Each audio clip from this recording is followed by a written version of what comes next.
Welcome to Prepare For Takeoff. I'm the creator and host, Terry L. Cyrus. We're the podcast dedicated to amplifying Black excellence. Every week, we sit down with a proven professional or rising entrepreneur. This week, we're sitting down with Rushion McDonald, CEO of 3815 Media. Rushion, what's going on, team? Oh, pretty good. Down here in Atlanta, Georgia.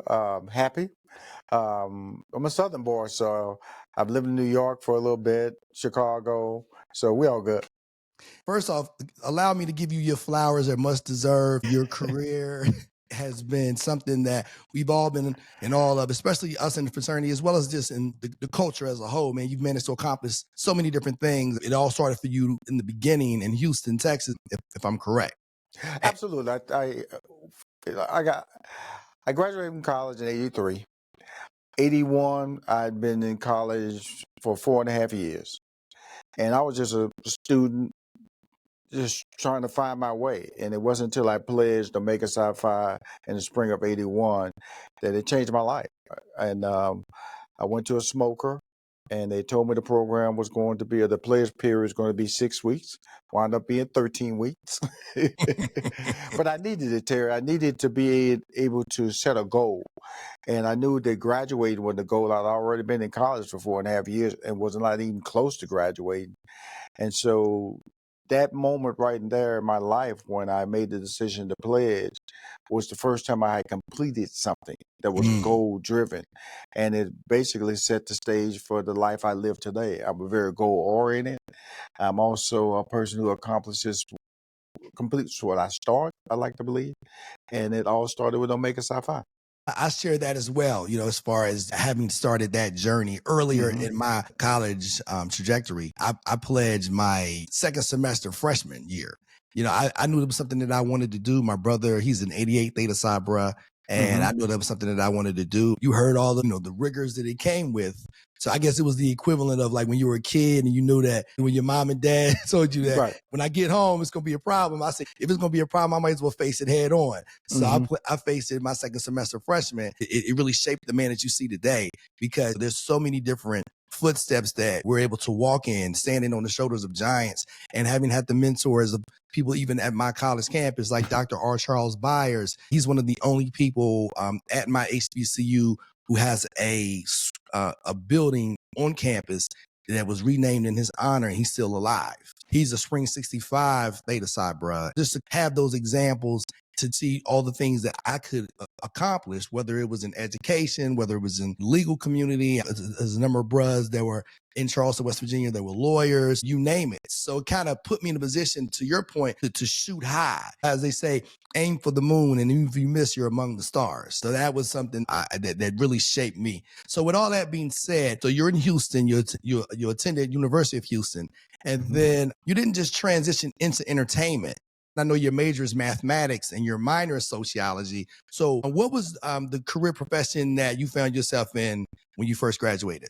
Well, interesting thing about my life is that, you have to go back to who I am. I'm an inner city kid, 6 sisters, 2 brothers. My father had a 3rd grade education, was a truck driver. My mom graduated from high school. And so there was no college academic training for me to be mentored by in my household. But I knew that I did not want to live that lifestyle. I was a dreamer. What I saw on TV enabled me to believe there was a world outside of my world that I could achieve or experience at the least.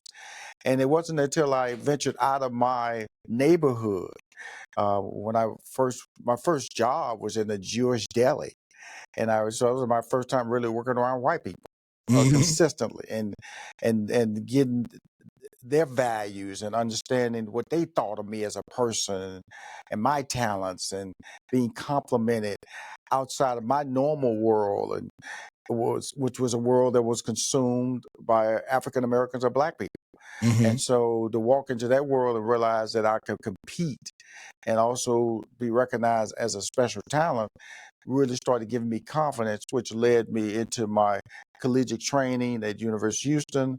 But my degree was in mathematics.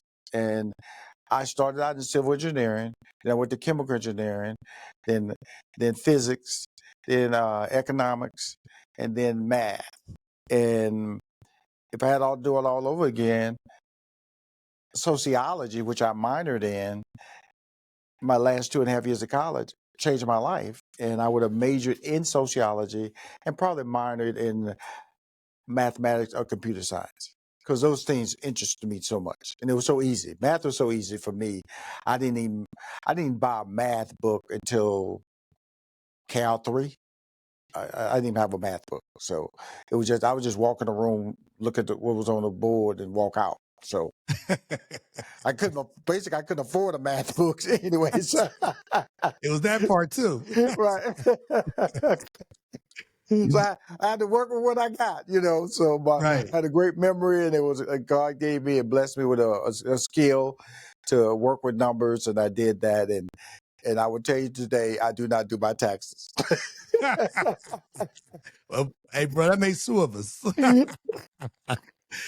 Now, so at some point, I know you worked at IBM, but I know you also worked at the post office. Absolutely. And now, which came first, the post office or IBM?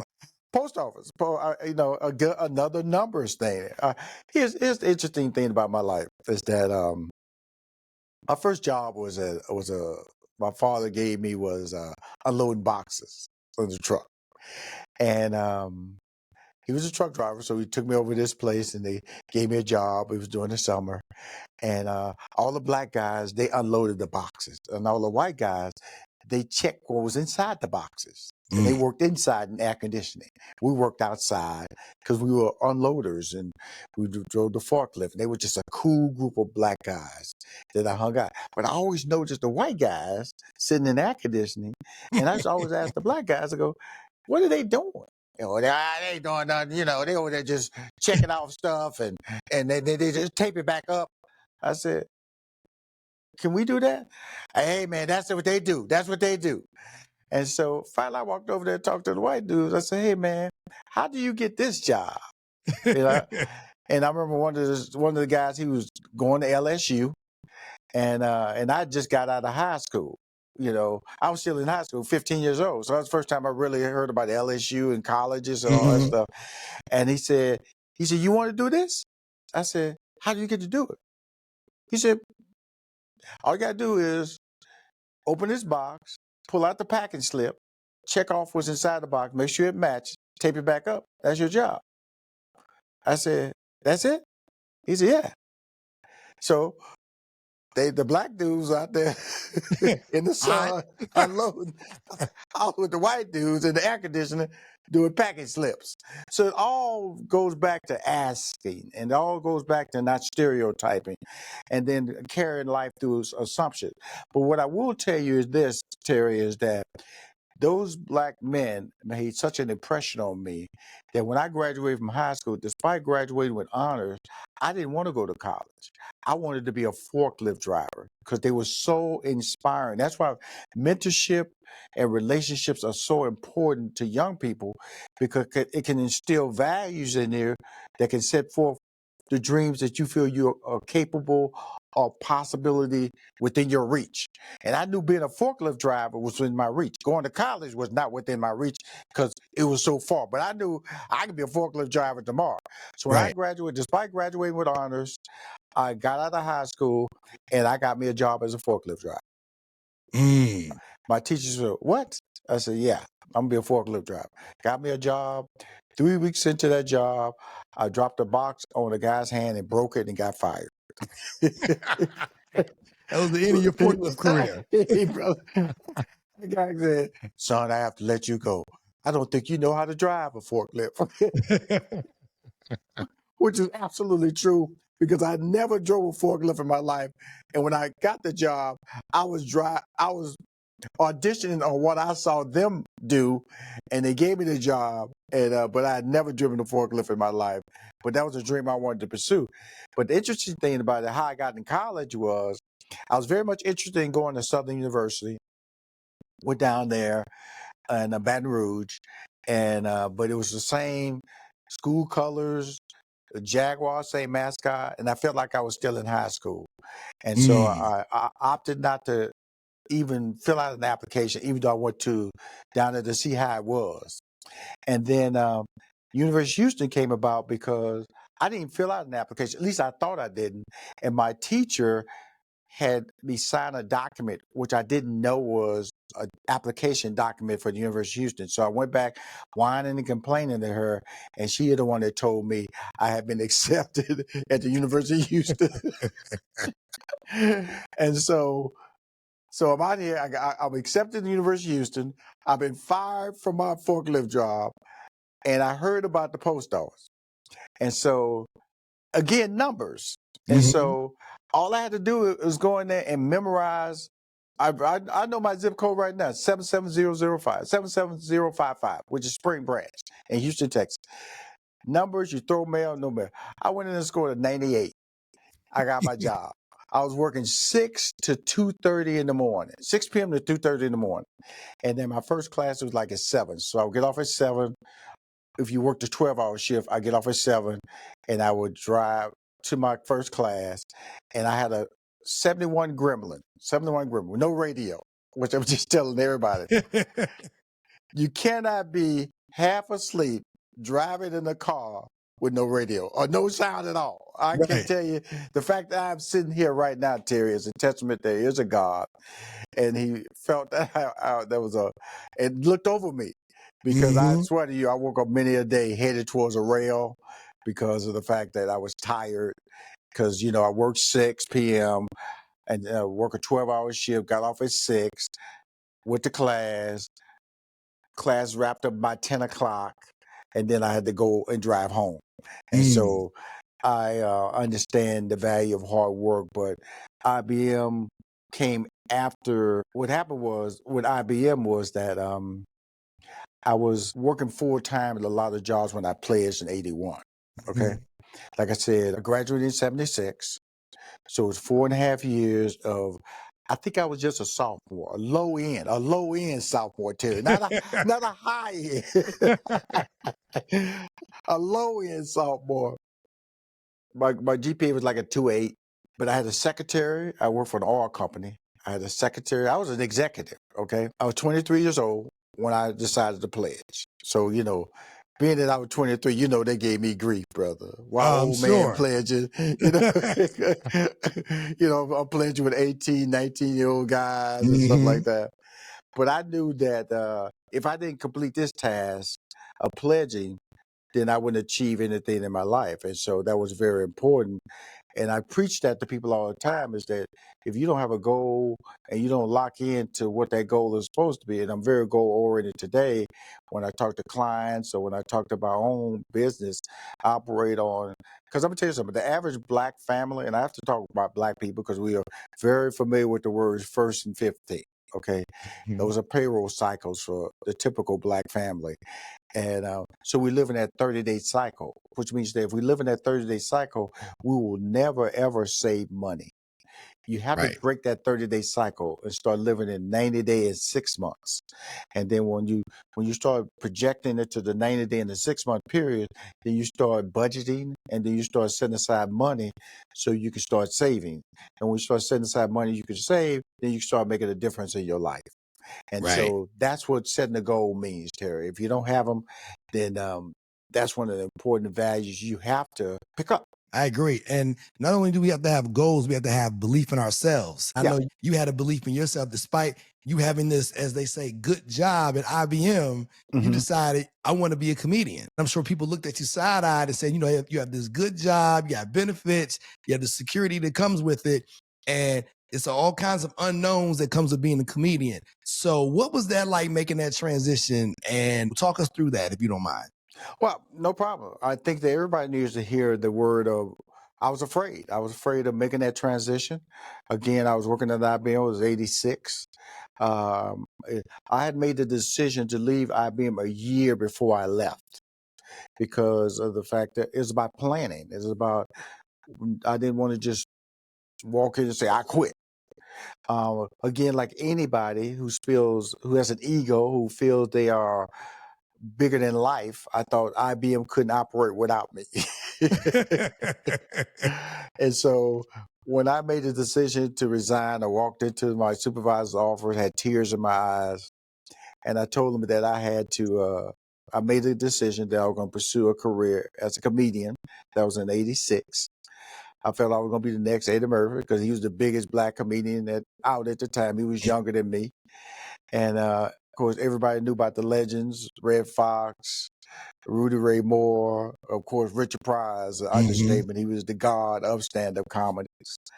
And I wanted to be that next person. I felt I had the talent to do it. I've been named by Showtime the funniest comic in Texas for 3 years in a row, which means I was one of the 50 funniest comics in America for 3 years in a row. I lost a comedy competition with Ellen DeGeneres. She beat me. And then the second year, I lost to Warren Hutchinson. He beat me. And so after that third year, I was ready, brother. I'm tired of getting beat. Right. And so I decided to leave. I decided to leave IBM in '86. And it is a world of unknown. You know, I left a job that I knew where the check was. I knew where the building was at. I knew I had in stock. I knew I had insurance. To the unknown. There's so many people out there right now who are watching this interview feel the same way. They had a job that really isn't for them, that doesn't make them happy. When they show the work, they're going there because everybody has told them this is where they're supposed to be. And I'm not saying there's anything wrong with that.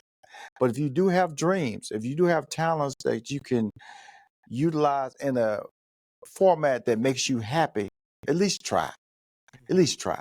And that's not restricted. I don't care if you're 40, 50, 60, 70, 80. Do not make age a restriction on pursuing your dreams. You cannot.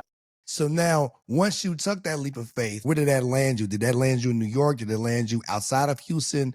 Where did you go?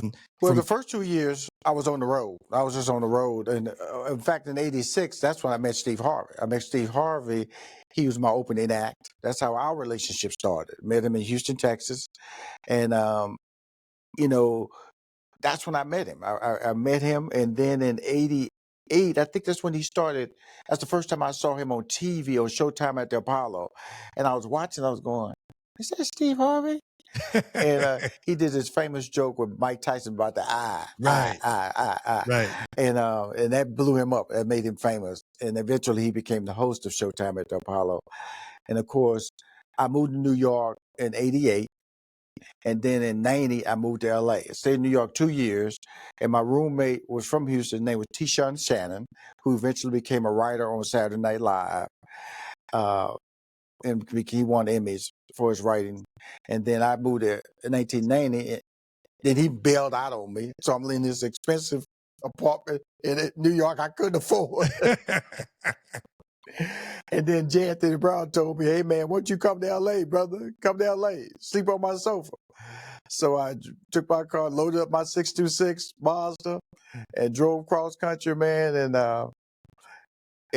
was in L.A. and landed on Hollywood Boulevard and started looking at them stars, man, them Hollywood stars. I was going like, wow, this stuff is real, man.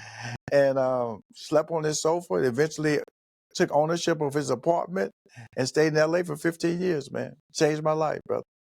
So when you got to LA, did you continue to do stand-up, or did you at some point start transitioning to other aspects of entertainment? Oh, no. I was stand-up. I was working cruise ships. I was the pioneer as far as a black comedian working cruise ships. I worked a Norwegian Cruise Line. I worked Royal Caribbean Cruise Line, with two of the top, like Royal Caribbean and Norwegian were two top cruise lines. And I was like the groundbreaker. There was not, at that time, black comedians performing on cruises back then. And I was a groundbreaker for that particular format. And I want to thank them for trusting me. And I performed like on 80 cruises. That kept money in my pocket, man. Right.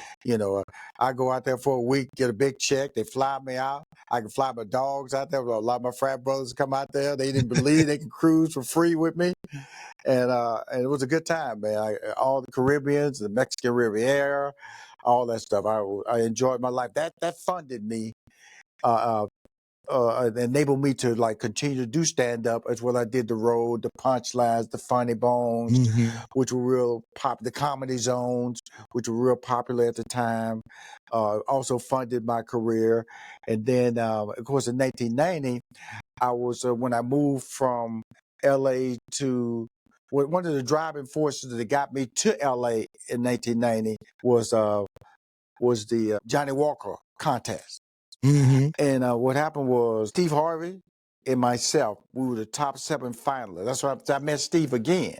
So I met him in '86 and '90. We're in the same contest at the Improv, Johnny Walker, which put me on TV for the first time. Even at the Improv, which was big. Bud Freeman, it was my first big television appearance. And so I'm on fire, Terry. I'm on fire, brother. And so I'm watching TV in my little small apartment, paying $350 a month, and all bills paid, happy. And I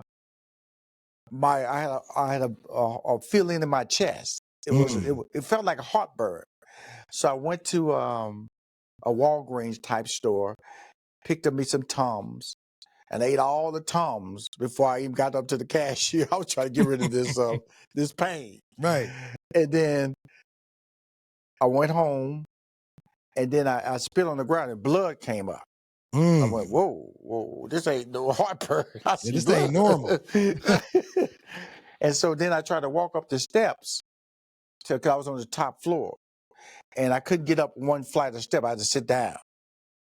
I went, wow, this is not normal. I remember a friend of mine, a comedian, James Stevens III, came by. He said, "You need some help, Rushion?" I go, "No, I'm good, brother. I'm good. And so I finally made it up to my apartment, and I went, and I opened up the phone book, and I went, I didn't call 911. I said, but I lived in East LA, and I knew that Beverly Hills was west. So I said, I'm going to just get in my car and get on Santa Monica and just drive west on Santa Monica. Okay. Still having difficulty to breathe. And I saw this building say, like, emergency care building. Stop, park. It was on the 3rd floor. Elevator didn't work right. I walked up these flights of stairs, got there, it was closed. I'm really struggling right now, Terry. I'm struggling. I'm barely consuming air now. I'm inhaling. I'm having issues. And so I made it back downstairs. And I remember this guy, he was jogging. He had like a headset on. And I went, help. I just mouthed to help because I couldn't talk. I said, help. And the guy, huh? He pulled up, huh? I said, hospital. He said, you right. See the sign now, right down the street. Just go down this street, go down. And so I got in my car. I drove to see the Sinai Hospital, and I just parked, brother. I don't know where I parked. I just parked my car, and I followed the little yellow strips all the way up to the emergency. As soon as I got to the window, lady said, "You got insurance?" Forget if you were living or dying, but you have insurance. Lady said, "You got insurance?" I said, I gave my insurance card. She said, okay. And then this guy came out and he set me in a wheelchair, which was a mistake because I didn't know at the time, but my lung had collapsed. So for me to sit in the chair just put all my pressure on my lungs, and I really couldn't breathe. And so they wheeled me into the emergency room, and they put me in they put me in a hospital bed and pushed me down. They laid me down. Another mistake for me. Right. And they took an x-ray, and I'm just struggling. And this doctor came through and he saw the x-ray. He said, he said, oh no, this guy about to die. And because he saw the x-ray, my lung was like this. It was like the size of a little nickel, my lung. It collapsed that much. And so this lung had collapsed. So this was about to collapse. That's what the guy came. Doctor said, if we don't get his lung back up, his other lung's going to collapse and he's going to die. Right. And so I'm hearing all this right in front of me. And so the doctor said, we're going to have to, he said, look, I'm going to inject a painkiller into you, but I got to do surgery on you right now. I said, what is it? He said, so basically, you're going to feel everything I do to you. Mm. I said, okay. He said, because there's no way I can wait for your entire area to deaden out. So he proceeded, brother, to make that incision. Ooh. Put that tube in me.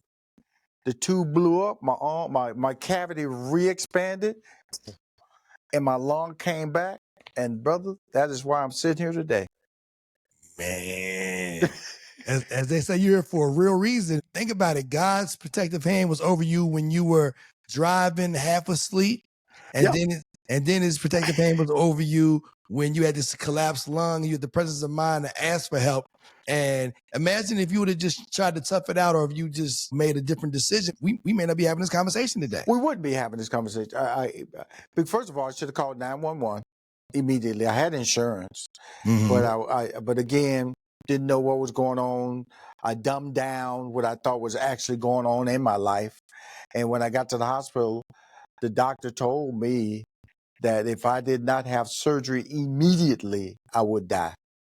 And so I know pain. I know how to deal with pain. And then I also know how to deal with reality of not taking care of yourself when you realize the moment tells you should take care of yourself. So, Right. And that's why happens to a lot of black people. A lot of black people in our community. You know, we ignore the obvious, ignore high cholesterol, ignore diabetes, ignore high blood pressure, and then when we disappear, oh, he would look so nice. He was at the party last night, but he was partying with high blood pressure. Right. He was partying with high cholesterol. He was partying with diabetes. Mm-hmm. He was eating the ribs. He had high blood pressure. Right. You know, so it's a quiet killer, and it's because you don't know what's happening to yourself till it happens. This episode of Prepare for Takeoff is brought to you in part by Riverside, the platform that I trust to record studio quality podcasts right from my laptop. With Riverside, I get crystal clear audio and 4K video. Plus, it's super easy to use. Whether you're a beginner or a pro, Riverside helps your podcast sound amazing. Try it out for yourself. Click the affiliate link in our show notes and start recording like a pro with Riverside. Now, once you had this surgery, and I'm sure it was that come to Jesus moment for you, as it would have been for any of us, what turn, if any, did your career take after that? Did you continue to do stand-up? Did you go into production, or at that point, did you start managing Steve? What happened after that incident took place? Well, the interesting thing about it, my good friend at the time was Michael Collier, and I was in the hospital 30 days. So my whole career that was on fire wasn't on fire no more. 30 days. I remember a good friend. I always regret I didn't say goodbye to him. Bill Hicks, comedian Bill Hicks, called me. I was shocked. George Wallace came by my hospital bed. I was shocked. I didn't know how these people knew me or knew how they got in touch with me. And while I was in bed, Terry, I was when you stay in the hospital for 30 days, man, you see death. You create relationships, and then you go back there, and a week later, that bed's empty. It's not empty because they've checked out. They're empty because they've died. And so it was an interesting time in my life because of the fact that I had no control of my life. I couldn't do anything. I checked out of the hospital 3 times, and 3 times I had to stay because my lung recollapsed. And I got a phone call, and the phone call was, "Hey, Rushion." They calling me in the hospital, right? We got this comedy competition coming up, and want to know if you want to participate. Well, that might be kind of hard considering the fact I'm in the hospital bed. Hey, Terry. I said, when is it? He said, I rolled myself out of here. They said in 2 weeks. And so I had to get out of this hospital. And so I got out of the hospital, right? I'm gonna tell you the surgery they did. They had to totally remove my lung. It turned out to be a cyst on my lung. And they had to put my lung back in. So I had like probably a 12-inch incision running in my back because they did the surgery on my back. They took my lung out, repaired it, put it back in. Okay, so that means that I could not. So I had fresh stitches, and so I could not. In the comedy competition, Terry, you had to do a minimum of 8 minutes on stage, and I could not talk beyond 3 minutes consecutively without shutting down. I mean, literally shutting down. And the only way I could talk longer was I would have to take my, because the surgery was on my right side, I had to take my left arm and basically hold the stitches together so I could talk long and create some type of muscle so my lung could brace itself against something, because it couldn't do that with the stitches. And so I got up to 5 minutes of consecutive talking. And so I went on stage. It was a club called Igby's. And I killed, man. I killed 5.5 minutes, man. But it was in a club where you could smoke. I got off stage and I just kept coughing and coughing and coughing. And I was so afraid that I had done something wrong to myself because I couldn't stop coughing, because I've had lung surgery. I talked beyond what I should have been able to talk. Right. I'm holding myself together with my hand, keeping these stitches from bursting open. And I'm sitting outside of Igby's coughing. And then the owner came out and he said, "You won." I said, "Huh?" He said, "You won. You go on to the next round." And eventually that got me back on television. And it kind of like started momentum back for my career. But the key thing in my career, man, was 1992 when I did Def Comedy Jam. So 1992, I performed to white clubs all over the country, cruise ships, but nobody believed I could make black people laugh. And so I had Bob Sumner. He's the god, Bob Sumner. He's a talent producer. He's a Rushion. I like your tape, brother. But ain't no but white people sitting in front of you. Hey man, you know Def Comedy Jam. You gotta come with it. You gotta show me you're making black people laugh. Right. I said, I know I kind of like sound like Chris Tucker there. But and so I went to Oakland to this black comedy competition in Oakland Black Comedy Festival. I mean, everybody. Jamie Foxx won it. Mark Curry won it. So it launched a lot of black comedy careers, right? I said I had to go there to make these black people laugh if I want to get on Def Jam. Right. So I went there and I made the finals. And then Bob said, "Yep, you can make black people laugh. You got Def Jam." So I got on Def Jam. Average set. It was an average set that I did on Def Jam, but they didn't cut me. And at that point, I wanted to take control of my career. And I met with a young man named David Raybon. He was a cop at the time, police officer in Houston, Texas. And we opened a comedy club called Hip Hop Comedy Stop. And changed my life, brother. I became a superstar in Houston. I truly was a bona fide superstar in Houston, Texas. I could not, if I walked in any place black, brother, the whole room shifted. I couldn't go in restrooms while people followed me. So I know what it feels like to be a star. You know, I know what it feels like to have that level of lack of privacy that associated with being stardom. I walk in the arena, 3,000 people staring at you, waiting on you. I was doing the morning show, Magic 102 in Houston, Texas. My voice was so familiar that if people heard me talk, then they would go, "Aren't you Rushion McDonald?" Oh, yeah. If I told people I was going to show up at a Papacito's restaurant, it was packed. Yeah, I was that popular. And my comedy night would go on sale on Monday, and the show was on Thursday. It was sold out on Tuesday. The comedy show started at 8 o'clock, 8:30. We let people into the club. I would not go on stage till 9 o'clock. It was 375 people standing outside who would not enter that club until 9 o'clock. Mm. The room was empty, even though they could go in and sit in there. Nah, we're not going into Rushion coming on stage. And so 8:30 to 9 was a totally empty room. 9 o'clock, packed, because they wanted to see me. So I understand star power, that started it. But that also reintroduced me to Steve Harvey. And I always tell people this story about it. And this really let me know why I was not going to pursue stand-up comedy. Steve Harvey came back through town, and there's a place called the Houston Arena Theater. And the Def Jam was doing a tour. Joe Torre was hosting, Downtown Tony Brown, and they asked me to be on the show. And then Steve was closing.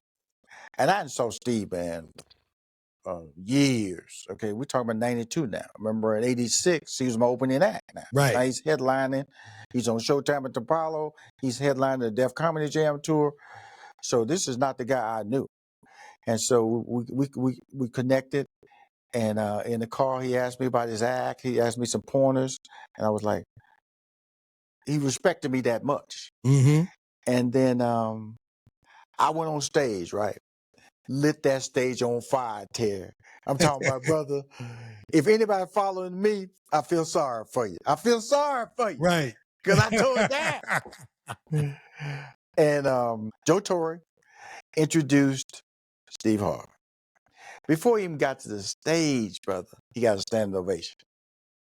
And he proceeded to do about an hour's worth of material that, doing jokes I would have never even considered or would never even have performed. I knew right then that's what he do for a living. That's not what I'm not going to do for a living, because I didn't have that level of passion that he had and all his gifts. And this was way back in 92. I saw that. Mm-hmm. And then he came to me that fall and said, hey, he had an opportunity to get his own sitcom on ABC. And he asked me, did I want to write on it? And I told him yes. And he was kind of taken back because he knew I was a very talented stand-up comedian. And he said, you give up stand-up? Yeah. I said, I want to write. I want to write. I want to be behind the camera. And so that is when our relationship came back together in 93. ABC, Me and the Boys, 93, 94. And that's how Steve Harvey and Rushion McDonald reconnected and started building that relationship that eventually led to me managing him officially in 2000. And I managed him from 2000 to 2016. And we did it all, brother. Neighborhood Awards, #1 movies, Think Like a Man, Think Like a Man 2. A book, Act Like a Lady, Think Like a Man, that sold over 3 million copies, was translated in 30 different languages. Family Feud, Celebrity Family Feud, the popular syndicated radio show, The Steve Harvey Show, the popular Strawberry Letter. I brought nephew Tommy onto the show, and we launched the prank phone calls. I brought Junior on the show, Carl on the show. Everybody had my handprint as we built that show out. Steve Harvey and I launched this talk show in 2012 that stayed on roughly 5 years, the Steve Harvey Talk Show in syndication. And so that is Rushion McDonald.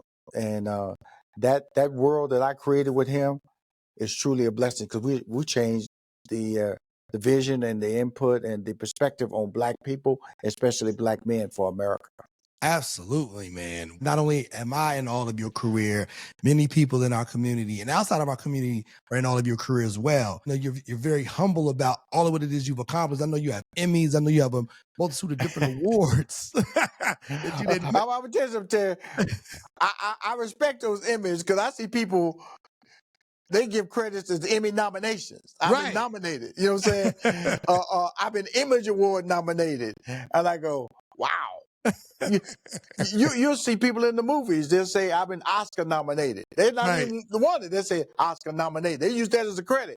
Right. So, brother, once you get your name Grammy nominated, the Oscar nominated, the Emmy nominated, the Image Award nominated, and you actually got it, brother, I appreciate that, man, because it's going to stay with me. I will always be a Emmy winner. 2-time Emmy winner. I will always be a 3-time Image Award winner. And I value that because I know that people value just as much being nominated as people who have won it, like myself. So yeah, when you do a lot, you're a grinder like me, Terry. Sometimes you don't even understand the value of winning it or what it is until years later. You definitely on your grind, man. As I mentioned, there's so many different blueprints that we've had to follow, myself included, as not just in the community, but when it's specific to people in our organization, Omega Psi Phi Fraternity Incorporated, you really can kind of see yourself in those individuals and say, if he can do it, I can do it. And one of the things that I always share with the bros is like, we're leaders on campus. We have to be leaders off campus once we graduate. We have to be leaders in the community. And to say that you're a leader in the community, that's really an understatement. You know, you have given us a blueprint to follow, and not just a blueprint in front of the camera, but also a blueprint behind the camera. You have Emmys, you have Image Awards. Not only have you worked with Steve Harvey, you worked on other shows as well. Talk us through what led you to Money Making Conversations. Money Making Conversations started when I was still managing Steve in 2014. It was a social media call out of people. I would drop questions on Monday and I would answer the questions. Well, what happened was it would take up my whole day because I knew people weren't satisfied with just getting one answer. I respond, then they have a follow up. They'll follow up, and so it really became out of a joke. It was a friend of mine, Kim Gagne, and whenever they would talk to me, they would always say, "I tell them I don't have no time for no non-money making conversation." Because I have a rule. I have a rule about me is that if you call me, Terry, and you ask me what I'm doing, that's going to be a very short conversation because I know what I'm doing. Okay? Don't ever call Rushion McDonald and ask me what am I doing. That's the start of your conversation. Because you got to call me and tell me why you calling me, why you need to be talking to me, and justify why we're going to talk for a long time. Right. If you can't clear that up within 2 minutes, this is going to be a short phone call. So anytime somebody calls me, then that's a non-money making conversation. If you're trying to keep me on a phone call talking about Rushion McDonald. Right. And so that's where it came from no non-money making conversation. And so it started out as a joke, and it really built itself on about celebrity. I felt that people wanted to hear what celebrities were doing. I felt that people wanted to hear celebrity stories. And I realized that no, they don't. They want to hear everyday people. They want to be empowered. They want to be informed. They want to talk about people who are starting small businesses. They want to talk about entrepreneurs. They want to talk about mental health. They want information. And so what my show is, on Saturdays, you may see some shows they call EI. That's Education Information. My show is Education Information, Money Making Conversation Masterclass.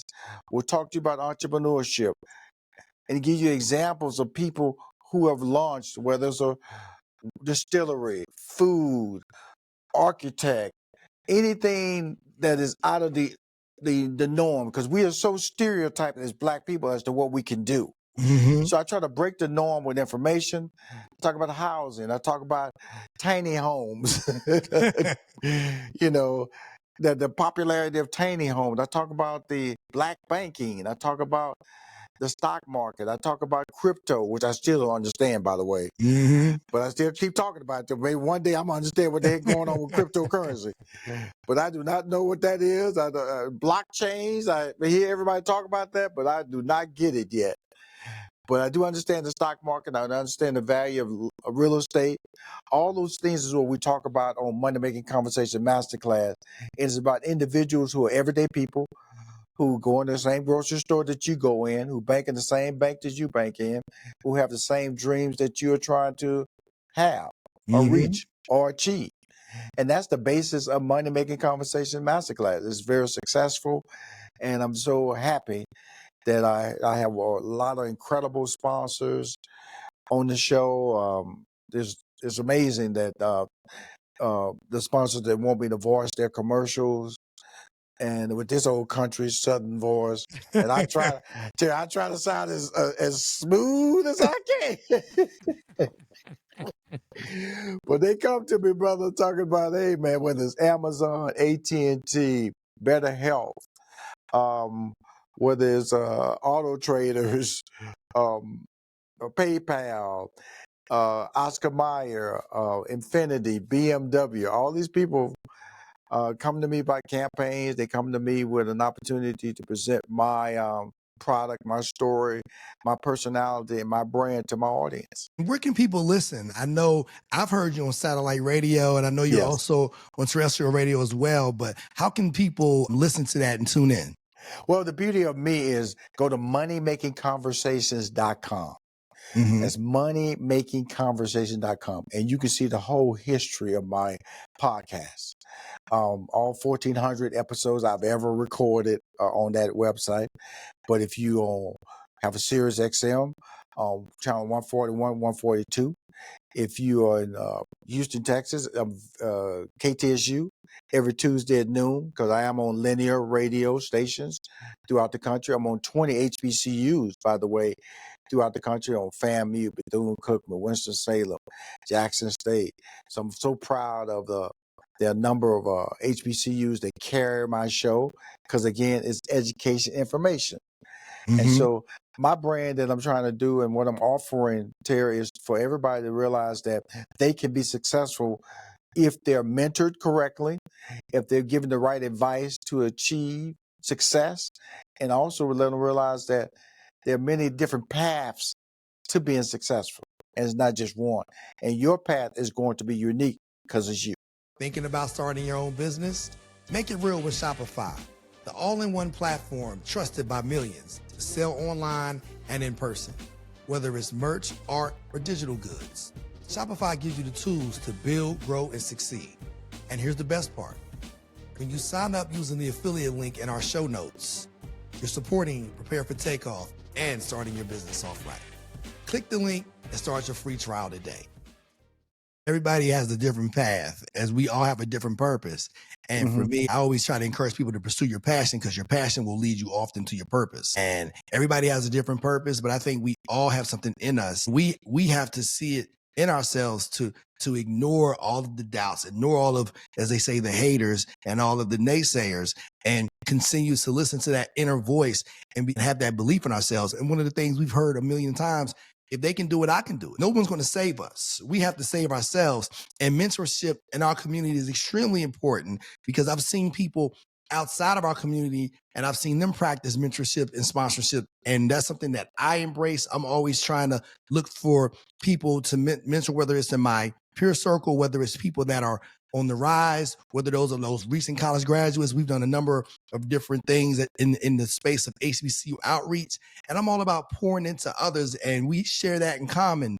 And, I think that to continue to be those shining examples in our community, I think that's the task. I embrace that. It's abundantly clear that you embrace that as well. Embrace it. I embrace it. I have to. I'm a black man.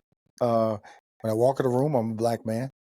So immediately I am either stereotyped or praised. Right. Either way, I have to deal with the consequences of the praise and deal with the consequences of being stereotyped. Right. And so that means that I can't ever be comfortable. I never wake up being comfortable, because I always have to worry about what people think about Rushion McDonald. Whether based on my accomplishments. Now people can Google you, and then they can decipher that story about you through stories written about you, or relationships, or associations, or images that pop up on Google. Right. So now I'm just defining my relationship now, Terry. I'm on the pathway where, I've had a lot of amazing individuals in my life that I've been associated with. Now it's about Rushion McDonald and what I can do and continue to make a difference with my name, with my brand, using the relationships I've built my career on in the past to have people respect what I do and continue to deliver amazing content through Money Making Conversations. I also know that you're a mean cook. You do a lot of cooking. I've checked that. I checked you out on YouTube. Hey man, it's some people behind the camera laughing right now. So you know, the mission has been to get me back in the kitchen. Okay. And I have to admit that that's going to happen. Okay. Brother, I got on a plane the other day. The flight attendant, hey brother, can you do? He said, hey brother, when you gonna get back in the kitchen? I was at an event with my one of my producers. The lady walked up and said, "You the YouTube guy, right?" I went, "YouTube." I didn't know what you talking about. YouTube guy, you the cook, Right. you the. And so yes, I am a guy who cooks. I'm a guy who enjoys that aspect of life. And I believe in 2025, I'll be breaking out with some new videos. Mm-hmm. And one of my producers, he always said, hey, man, you got 1 million views. You know how people kill for 1 million views? Right. It's major. You got people, not just one, but a bunch of them. I said, yeah.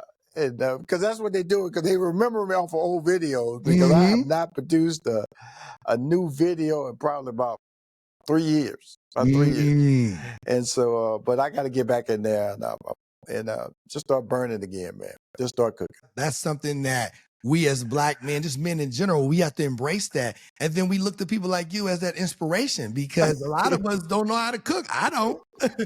Yo, Rashawn, I got about 5 things I can cook. Right. Well, that's good. That's good. What are the 5, Terry? But I mean, my go-to is salmon. Okay. Right. That's good. So, that's easy though. Right. Easy, yeah. Mm-hmm. So my salmon is mean, and I stand on my salmon to such an extent as far as stand on my belief that it's so good. Oftentimes when I go out, Rashawn, I don't even order it. I'm like, man, it's not even like my salmon. I said, so I order something I don't cook, like swordfish and things of that nature. Mm-hmm. I said, but salmon, I'm good. Chicken is always a go-to for me. But I'm coming up on the conclusion of my list. I would tell you something, man. Every spring, I in my office, I plant a garden. I use that because it's, we're the life, man, where goal setting. I always talk about goal setting. Mm-hmm. That garden, man, will be ready in like 60 to 90 days. I'll be pulling peppers out of there. I got collard greens, I got cabbages, I got jalapenos, I got bell peppers, I got kale, I got lettuce, I got beefsteak tomatoes, I got Roman tomatoes, so cucumbers. And so in 90 days, man, I would have seen so much life and pulled out so much good stories that I feel good. And I always tell people, man, do a garden, because you can see progress and then see the rewards of your work so quickly. Right. And it's fun. It's fun. Man, so speaking of all of the goals that you're setting, and not only just setting, but meeting, talk us through some of the things that 3815 Media Incorporated is doing. Yeah, we're working on a documentary right now called What is Rich? I'm doing with the Texas Black Expo founder, Jerome D. Love. He's been doing that expo for 24 years. Documentary, we're going down in a couple of weeks to shoot the final scenes at his annual Black Expo. That's one of the projects we're working on right now. We're also launching what we call WePowerFundraisers.com. WePowerFundraisers.com has been launched, and where people can go there if they have a fundraiser. Come on, Divine Nine, I need y'all. Go find that site. And popcorn, if you want to do popcorn fundraisers, go there. You see some flavors, a butter pecan, king crab legs, banana pudding. I mean, actual cookies in the popcorn, actual pecans in the popcorn. So these brothers, man, down in Conyers, Georgia, they've created a popcorn brand called Popcorn Remix. It's outstanding. And I partner with them to have a product. Then I have Dr. Sheikah's Bakery, vegan cookies that you can buy or you can make. So We Power Fundraisers is a big part of my brand release in 2025. The documentary we're working on, What is Rich, is a big part of my brand. Continually to be a force with our platform, Money Making Conversations Masterclass. Go to moneymakingconversations.com and just get enriched. Get enriched with information about how to be successful, how to motivate yourself, how to deal with mental health, and more importantly, to set goals that you can win with. I know you're also a brand and marketing expert. People come to you for your expertise, such as Stephen A. Smith. So what are some of the people that you work with in that capacity? Because I don't want to assume that our viewers and listeners are as well versed as I am as far as your backstory. Well, Sherri Shepherd, one of my favorite people that I work with. I gave her one of her first acting jobs way back in 1998 on the Jamie Foxx show. I'll be seeing her in a couple of weeks. We're doing a Mother's Day show together. Her success on her talk show is important to me. Rickey Smiley, that's my boy. His Hulu special will be coming out in the month of May. Talked to him yesterday. Ben Crump, that's my boy. He always called me mentor. So proud of him, man. We talk whenever he does success. He'll call me and we'll talk periodically. Like I said, Stephen A. is my boy. Talk to him daily, man. Just a good person, man. That just changing the world. I just want to change the world, Terry. I just want to continue to. I emphasize. I talk to my staff that we have an opportunity to make a difference in people's lives, and that's why you should want to come to work. You should want to come to work at 3815 Media to change people's lives. Mm-hmm. There are plenty of checks out there. You can go get that check. But I believe when you work for this company, work and relationships that I'm trying to create, you're going to make a difference in somebody's life. Relationships are so important. One of the things that I share with people, Rushion, is the importance of building those relationships and making certain that those relationships aren't built on transactional value. Mm-hmm. Those relationships should be built on integrity, and they should be built on things that will sustain you for an extended period of time. Some of the relationships that I have, I built them back in the late 90s, and I still have them to this day because they are authentic in nature. It's not built on what I can do for someone, what they can do for me. But we seem to find ways to do things for one another because we have that shared mindset. But the driver for me is really the same as you mentioned before, is the importance of helping people, and the importance of giving back. And who better to give back to than people that you see to be truly that of a friend. So as we close out, I wanted to give you the opportunity to share with our viewers and listeners 3 things that you feel will help them prepare for takeoff. 3 things. One, don't let fear win. Fear of change win.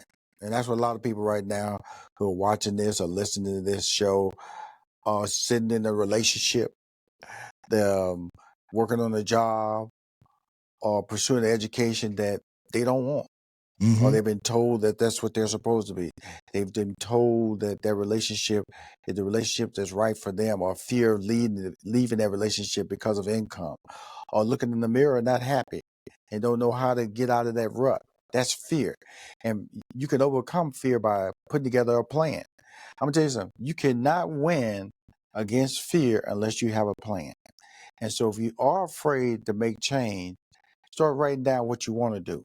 And then start turning that into goals on how to accomplish that. And that's how you get out of that fear rut. F-E-A-R. Fear should never win. The second thing I want to tell you about is age. Youth is amazing, man. God gives us youth. And as we get older, our relationships change. The amount of people that you know as a young person gets smaller and smaller and smaller. With that level of life claustrophobia that develops, we in turn can become doubters about what we can accomplish as we get older. You know, you hit 30, you hit 40, you hit 50, your body changes, your relationships changes, your dreams. How can you start a business at 50 years old? You've already shut yourself down.